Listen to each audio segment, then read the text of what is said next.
এয়া বহু দিনৰ মূৰত এইটো লাইটটো বন্ধ কৰি দিলে এইবিলাক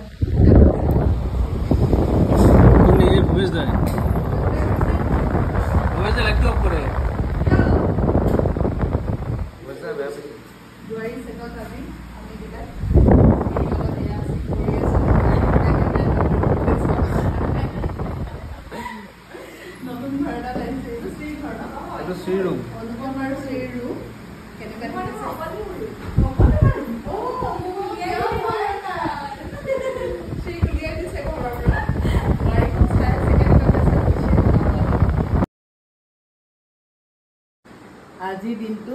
এযোৰ হৈছে মোৰ ফাৰ্ষ্ট কাষ্টিং বোৱাৰী টুৰ শ্বুটিঙত আছোঁ আজি কেইবাযোৰো কাপোৰ সলনি কৰিব লাগিব আৰু ভাবিলোঁ আপোনালোকক আজি ৰাতিপুৱাৰ পৰা দেখুৱাম শাড়ীখন কেনেকুৱা লাগিছে হ'ব একদম চিম্পল শাড়ী এখন কিন্তু আজি গোটেই মই শাড়ীবিলাকে আনিছোঁ সেইকাৰণে ভাবিলোঁ আপোনালোকক দেখাই যাম দেই বেয়া কথা লিপষ্টিক লগাই থাকে এনে ধুনীয়া বুলি কৈছে ৰাজীৱ দাই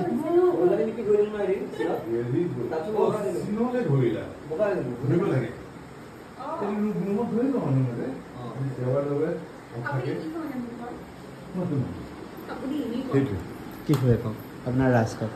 মোৰ ৰাজ একো নাই মই পানী খাওঁ বেছি আৰু মুখত তেনেকৈ এই টিভিত এডভাৰটাইজ দেখিবা একো নকওঁ একো নকৰোঁ বিউটি পাৰ্লাৰ গৈ ফেচিয়েল টেচিয়েল কৰা নাই কৰিছে কেতিয়াও নাই কৰা এদিন কৰিছে কাৰণ মই খালি নিজে এদিন কৰিছে আপোনাকো কৈছে মনত নাই তেতিয়া মুখত ক্ৰীমটো লগাওঁ এল'ভেৰা ক্ৰীমটো লগাওঁ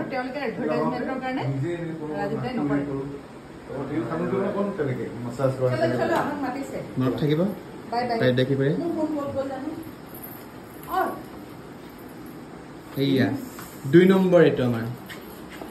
পুৰা একদম কমলা হৈ গৈছে একদম অৰেঞ্জ মিলাই গৈছে দুইজনে একদম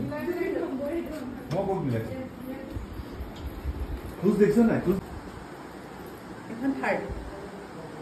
3 নম্বৰ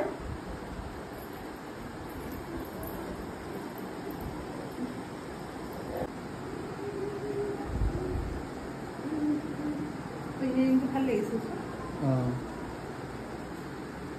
মই এনেও বাটাৰফ্লাই থকা যিকোনো বস্তু ভাল পাওঁ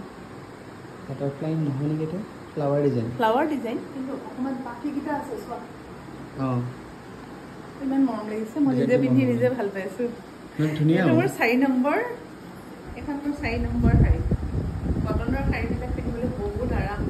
আৰু আজি মই চব কটন লৈ আহিছোঁ